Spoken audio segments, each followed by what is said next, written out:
வணக்கம் India.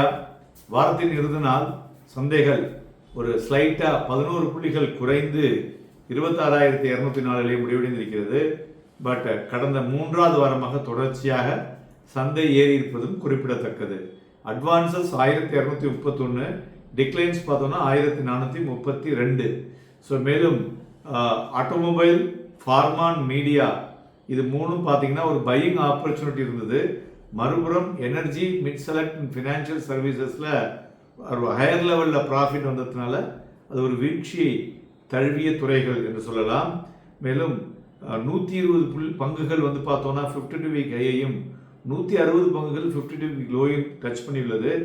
But இன்னைக்கு interestingly volatility index பார்த்தோன்னா ஒரு 1.44% டவுன் ஆகி 11.62 ட்ரேட் ஆகுது.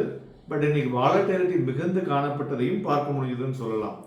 இண்டிவிஜுவல் ஸ்டாக்ஸை பொறுத்தவரை பார்த்தோம்னா Mahindra, Sun Pharma, Adani enterprises, Asian motor, doctor Reddy's, Kotak Mahindra, State Bank of India, Hindustan lever, Bajaj auto, Adani ports இவையெல்லாம் ஏறிய பங்குகள். இறங்கினதில் SBI life, Shriram finance, HDFC life, power grid, eternal, Bharti, Axis bank, coal India, Tata consumer, Bajaj finserv இவையெல்லாம் இறங்கிய பங்குகள் என்று சொல்லலாம்.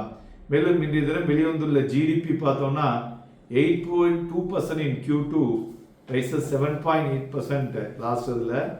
ஸோ மேலும் டிசம்பர் 4th and 5th பார்த்தோம்னா ரஷ்யாவுடைய அதிபதி புட்டின் இந்தியா வருகிறார். ஸோ அதனால் ரெண்டு பேருடைய ட்ரேட் அக்ரிமெண்ட் பெட்டராக இருக்கக்கூடும் என்று எதிர்பார்க்கப்படுகிறது.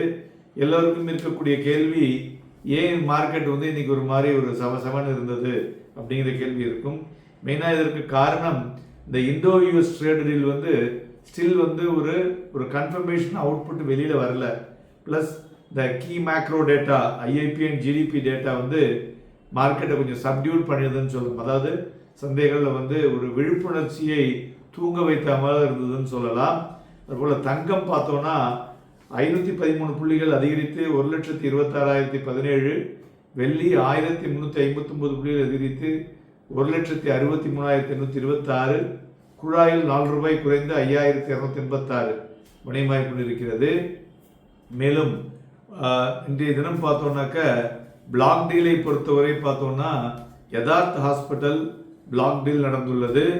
மேலும் நம்மளுடைய டேட்டாவிலே ஃபர்தராக சந்தைகள் எதிர்பார்த்து கொண்டிருக்கக்கூடியது இந்த Indo US trade deal data. இது முக்கியமானதாக இருக்கக்கூடும். அதுபோல் foreign trade agreement with Russia அடுத்த வாரம் வரக்கூடியதும் ஒரு முக்கியமான ஒரு நிகழ்வுகளாக இருக்கக்கூடும் என்று எதிர்பார்க்கலாம். மேலும் இன்றைய தினம் சந்தைகளை பொறுத்தவரை காலையில் 26,237 ஒரு 18 புள்ளிகளுக்கு மேலே அதிகரித்து ஓப்பன் ஆச்சு. ஆனால் ஒரு வாலட்டைல் மூவே இருந்துகிட்டே இருந்ததுன்னு சொல்லலாம்.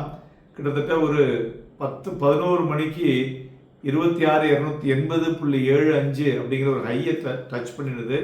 தென் படிப்படியாக இறங்கி 26,172.40 அப்படிங்கிற ஒரு லோவை தொட்டுது. அது கிட்டத்தட்ட இன்னைக்கு பார்த்தோம்னா ஒரு 3.25 அந்த லோவை தொட்டுது.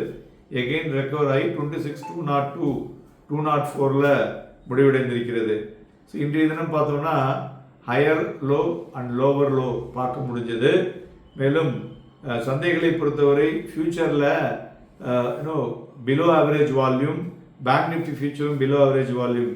ஸோ நிஃப்டி 26,350க்கு மேலே தாண்டினா தான் நம்ம நெத்தியை குறிந்தது போல் ஃப்ரெஷ் லெக் ஆஃப் ரேலி எதிர்பார்க்க முடியும். அதுபோல் ஸ்ட்ராங் சப்போர்ட்டுங்கிறது 26,180. நண்பர்களே, நாளைய தினம் சிறப்பு பதிவிலே நிறைய விஷயங்கள், ஆர்டிஃபிஷியல் இன்டெலிஜென்ஸ் பபிள் ஆயிருக்கா இல்லை வேல்யூவில் இஷ்யூவா அப்படிங்கிறத பற்றிலாம் நிறைய விஷயங்கள் பேச இருக்கிறோம். இணைந்திருங்கள். நன்றி, வணக்கம்.